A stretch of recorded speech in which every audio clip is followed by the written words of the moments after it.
Hello Vinylcommunity, this is Sean with another video. And for this video, it's going to be new additions to my collection, part 2, January 2026.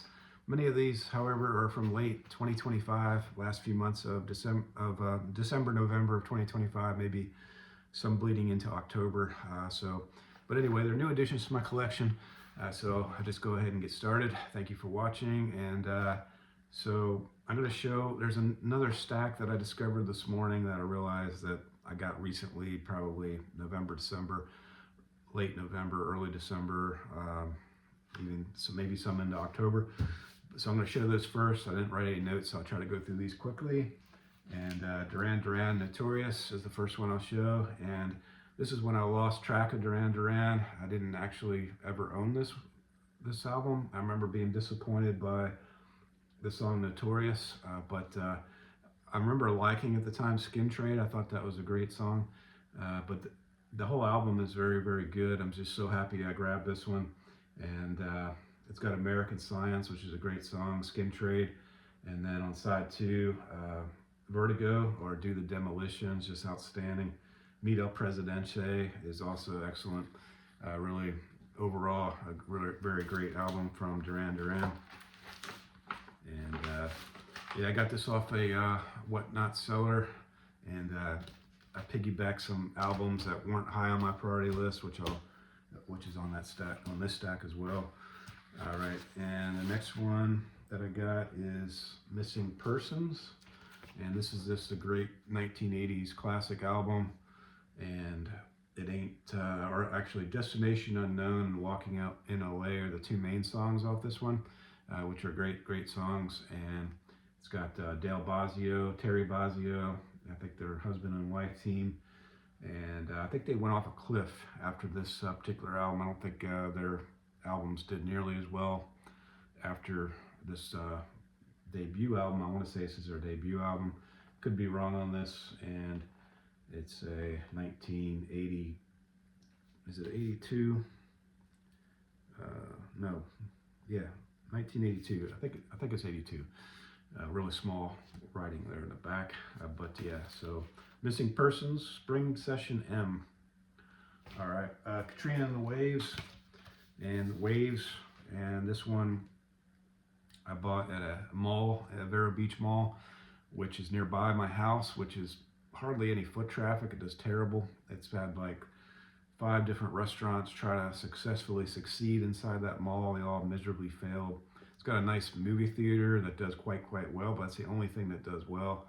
You still can get cheap movie tickets there, which is outstanding, but I haven't been to the movie theater, and so I saw Dylan there as the last movie experience I experienced at that theater.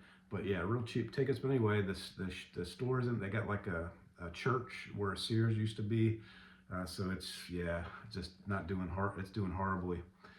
But this one I picked up there, and for a cheap price, Katrina and the Waves, first purchase first album from them, and I gotta play it because I think I played it once and then put it in a stack that I forgot about. And this one is the best out of the bunch, and this is The Cure Pography, which I don't want to say because I might get taken down the video, but this one's got 1982, 100 Years, The Hanging Garden, and Figurehead is a great song on side 2. The song Cold is excellent, and then the title track I love as well. The whole album, it's only 8 songs, but you know, they always have the longer songs, this band, so just one of my favorite bands. Not much to say about that one. I did want to show the Missing Persons label. It's probably my favorite label of all time. I don't know why, but I love the purple capital label of Missing Persons.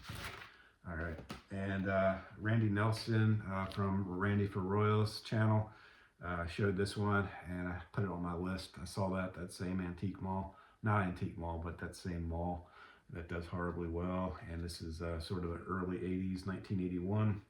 Got some staining on the bottom, but I would say more in the rock, I guess, I don't know, maybe a little new wave-ish, but yeah, it's a good album.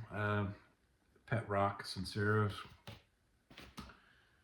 And on the Whatnot auction, I got this for like $1, and not $1. I got it for $10. It's not a cheap album that normally, but I got it for $10. I was with the cheap shipping. I went ahead and picked it up, and it's a nice gatefold face value from Phil Collins, and it's got the great song "In the Air Tonight." All the other songs don't measure up to "In the Air Tonight." That's one of his best songs, but it's got "I Missed Again," which was a single, and "Behind the Lines," I suppose is okay. Yeah, I'm glad to add it to my collection. And then that's it for that. Okay, now starting into the ones behind me, 30 minutes in probably. It's my third Tom Petty album. So I have the greatest hits, Into the Great Wide Open, and now also Tom Petty's Southern Accents. And this is the one growing up that I played a lot. Around the same time this album came out, I was moving from Pennsylvania to down south to Georgia, and so I remember picking this up thinking, yeah, I need to get more in tune with some Southern music, and so I saw the title and I got this one. And also I remember the MTV video for Don't Come Around Here No More. I always loved it. It was Alice in Wonderland. Dave Stewart, I think, was the Caterpillar of the Eurythmics, and then Tom Petty, I think, was the Mad Hatter. So I always loved that. Always loved the song and also the video. And then Rebels, that's just an excellent song. That's an A song for me. Tom Petty broke his hand making that record or making that song. The demo version was made and they were trying to improve upon it. And each time they tried to improve upon it, it didn't sound as good as the demo. He got frustrated and slammed his hand against something and broke it, and so he had to regroup later and remake the song. Also, maybe my favorite song off this one is the title track, Southern Accents, and yeah, that's also very good. And let's see what else to write about this one.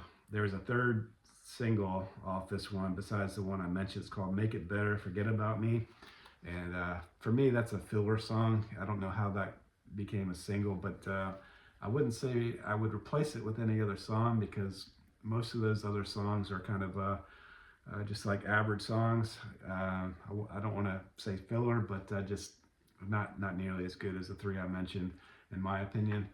And this is Southern Accents, and yeah, I don't think there's any other thing to show on this one. It's on the MCA Rainbow label. Okay, Talking Heads, trying to build up my Talking Heads collection. This is their debut album, Talking Heads 77, and this one's got Psycho Killer on it. The single off this one, in addition to Psycho Killer, was Uh-Oh, Love Comes to Town, which is a great song that starts the album. And this whole album is excellent. I've listened to this like 3 or 4 times. Each Talking Heads album I've got, I'm surprised how deep, how quality that the songs are. It's like some artists, you get a greatest hits and you're fine with that, because like Queen's, for example, Queen, I'm fine with their greatest hits because I've heard their albums individually, streaming them, and I'm good with the hits. But Talking Heads are such a deep group.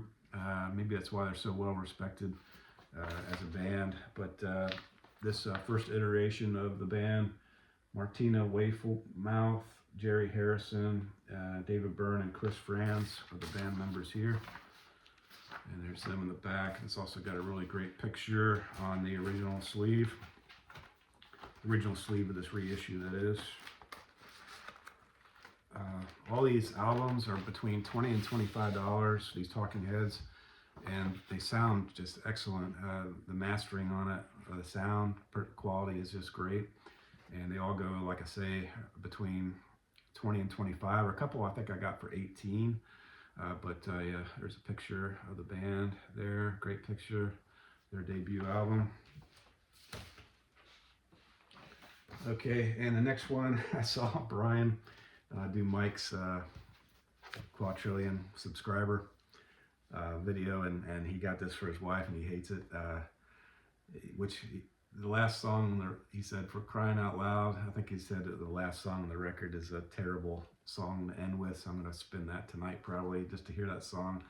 I haven't really played this that much. I got it for my wife as well, but I know I'd like it better than like the Phantom of the Opera that I showed on responding to Mike's video, but MGK. But this one is got Bad Out of Hell, of course. You took the words right out of my mouth, and I think those are the two main songs off it. And it's a kind of a classic orchestral type songs off that one. And it's the other song off this one that was a single was 2 Out of 3 Ain't Bad and Paradise by the Dashboard Light. And this one, he's been in 65 films, believe it or not. His real name is Marvin Lee Aday, if I'm saying that correctly. I remember seeing him as an actor on like the Ghost Hunters. He was in like 4 or 5 different shows off the Ghost Hunters. Seemed to be a really down-to-earth guy. He was looking really good later in life. I know he had some financial issues despite having a successful career as a music artist.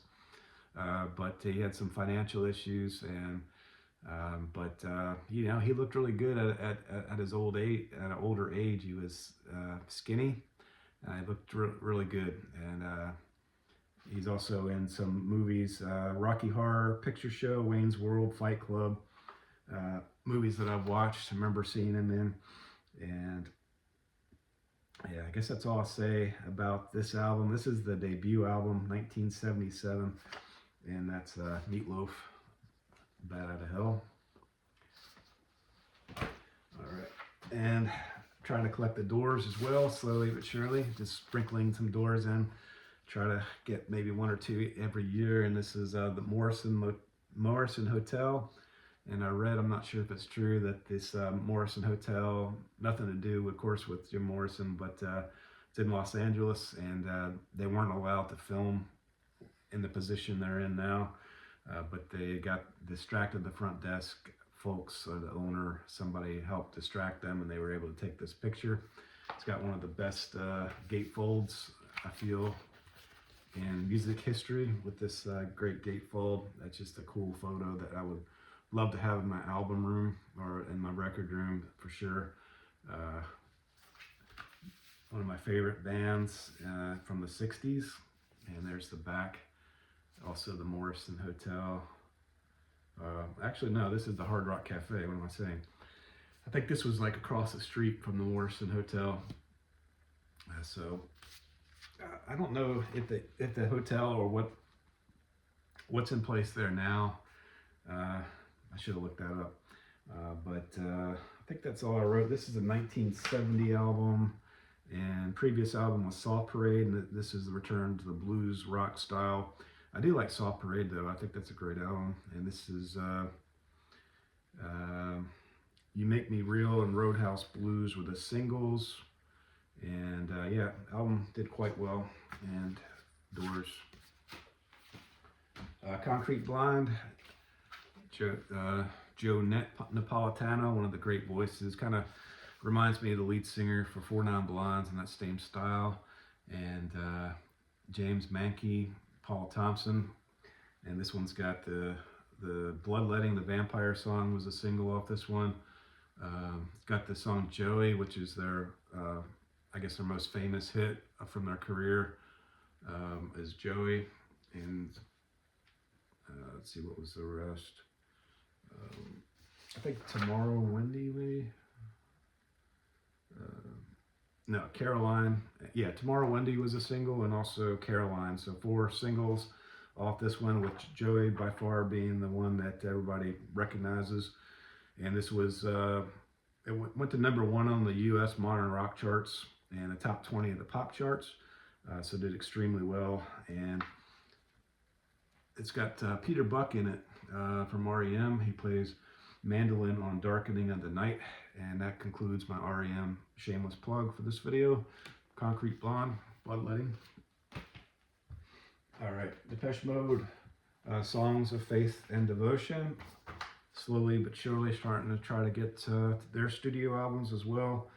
And this one is 1993. It's their 8th studio album.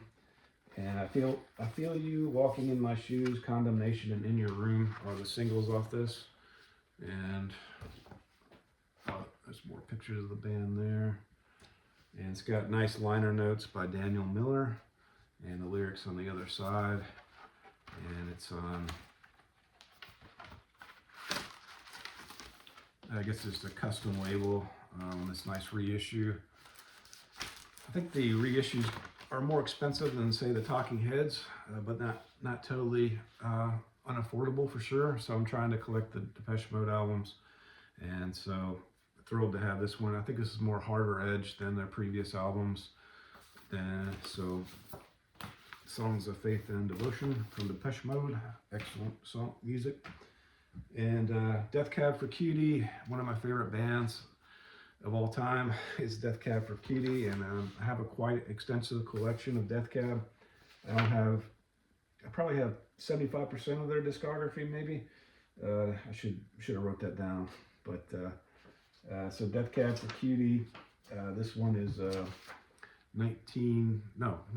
2001, and American band formed in Bellingham, Washington in '97, and Ben Gibbard, of course, is the lead singer. Also the Postal Service, which I don't have any of the Postal Service. Nick Harmer, Michael Shore on drums, tambourine shaker. I don't know why I wrote that down. Chris Walla, I think maybe, I'm not sure if this is the last Chris Walla appearance for Death Cab for Cutie, but he left the band shortly after this album, I feel. And the singles off this are A Movie Script Ending, I Was a Kaleidoscope, and We Laugh Indoors. And thrilled to get this. This was a really expensive vinyl at one time, and it just went down in price to like $25.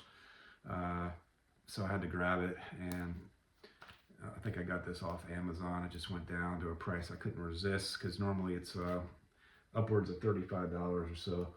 And it's got, on this particular album, it has a song called Gridlock Caravans, which was not on their previous release. They included an additional song on this version. It's got a booklet, which I'm not going to pull out because all it is lyrics, and it's blown up from the CD version, and it doesn't have any pictures of the band, which I thought they should have made the booklet much better than they did. Like I said, I'm not going to show it, but really like this album, the photo album from Death Cab for Cutie. All right, and then I went crazy. With the band Travis, and so that's why for that, I just buying so much vinyl. I think I'm going to take a January, February, March, rest of well, it's February now, so February and March, I think I'm going to buy hardly any records as punishment for me spending so much money. But anyway, I got 3 Travis albums. I'm only missing 2 to collect their entire discography. And this is Travis, Where You Stand, starting off this one. A nice gatefold. And Travis, Where You Stand is, after a 5-year hiatus, they came back with this album. And it's their 7th studio album, and it's got the singles Where You Stand, Moving, and Mother as the 3 singles off this one. Just a pleasing, I'd say, how do you define Travis? Just a pleasing, soft, excellent band. I don't know how to, it's a Scottish rock band, formed in Glasgow in 1990. Fran Healy's just got one of the better voices, just conducive to this type of sort of, I don't know, alternative sort of, I don't know how to describe Travis, but it's got Fran Healy, Dougie Payne, Andy Dunlap, and Neil Primrose, and same lineup from their first album to their last, and to just stay together as a band. They sound tight. They have the most boring record labels though on their records. It's just, especially on this one, it's just, I love the color blue, and it's got Travis and black. So it kind of blends in with the blue, and then you have to squint to see which is side A and side B. So the award for worst record labels go to the band Travis, because every single album is like that, just a plain type of label. But maybe I'm getting too much in the weeds on that. So anyway, Travis, Where You Stand is my first one. This is their most recent album, and it's LA Times, and I've been streaming this a lot, and saw this on Amazon for $20. I went ahead and got it, and happy to receive this one. This just came in the mail over the last 2 days, and I haven't played it at all, but it's got Bus on it, which I streamed. I really love that one. You can watch that on YouTube. Also, Gaslight is a great song, and The River, Raise the Bar is excellent. It's only 32 minutes in length, so I'd say one disappointing thing is it's got a really short album, but it's got a real nice picture of the band on the sleeve. This is the 2024 album from Travis, and there's Fran right there with the rest of the band members. Like I say, consistent lineup through the years, and I really respect them as a band. And I've been on a Travis kick, as you can see from this video. And this one also my most recent, and this is the most popular. The Man Who had to finally get this one again. I waited for it to go down in price, and it just essential Travis album. This is the one everybody knows about, and their most popular by far. And so for this album, let's see, yeah, this one is singles. Driftwood, Why Does It Always Rain on Me, Turn, and Writing to Reach You are the singles. And Melodic, Melancholic, compared to their debut album, which was a much more rock sounding album, their debut. Named the 70th greatest album of all time by Q Magazine. Q is a UK publication, so a lot of people that don't know about Travis in the US, they're much more respected in the UK, and so was among the top 10 albums nominated for Best British Album the previous 30 years by Brit Awards in 2010, and it lost to Oasis, What's the Story, Morning Glory. And so that's Travis, The Man Who, and that's a picture of them at a young stage in their career compared to the last picture I showed. And it's got the lyrics on the front and back with nice scenery. All right, and getting down to the last few albums. I know this video is long, so I apologize for that. Dire Straits Communique, just trying to start my Dire Straits journey, and this was my first Dire Straits album. Just thrilled to have this one. I'd say the one after this one is Making Movies, I think, 1980. This is 1979. I think Making Movies is just a great album as well. I need to get that one. But this one has got Once Upon a Time in the West and also Lady Rider. I guess Lady Rider is the most popular off this one. I think, yeah, it says it on the hype sticker. And this is Mark Knopfler, David Knopfler, John Isley, Pick Withers. David Knopfler left. This is his last album with David Knopfler, which is the brother of Mark Knopfler. And he went on to a solo career, which he's made like, I want to say 15, maybe even more albums. I did stream him. He sounds exactly kind of like his brother, in the same style, same type voice. And I streamed some of the 80s albums that came around maybe 3 or 4 years after this one. And he's got a pleasant voice, just like Mark Knopfler. And so I would like to get some of David Knopfler's albums at some point, maybe in my collection. And so as far as anything else, the two ones I mentioned were the ones that were solo. David Knopfler has over 20 solo albums, and also he's got a 2024 album as well, which I didn't write down, and that sounds also very pleasant. So anyway, the Dire Straits Communique. And the last one I'll show, one of my favorite songs growing up over the years is Jefferson Starship's Jane. I absolutely had to have Jane on the vinyl, and the other songs aren't as good as Jane, but I don't care because I love that song Jane. It's just a classic. album. I saw a YouTube short where he was playing that modern day, and lead singer on this one is Mickey Thomas. This is his first album with Jefferson Starship, and he sounds excellent. Unless it was like AI or not his real voice from the current time frame, I might have gotten duped, but he still had the same great voice as he does on this album, which is amazing because his voice is really great. Paul Cantor plays as lead singer on 2 of the 9 songs, and Mickey Thomas on 7. Grace Slick is not on here. She returned to the band, I think the album after it. And then one of the founding members of the band, which his name is Marty Balin, probably saying that wrong. Yeah, he came back, I think, 12 years later in 1993. He came back to Jefferson Starship, and Jane peaked on Billboard Hot 100 at number 14, and Paul Kantner, the constant of this band, and it's pretty much on all the Starship records, I feel. Maybe not all, but most of them.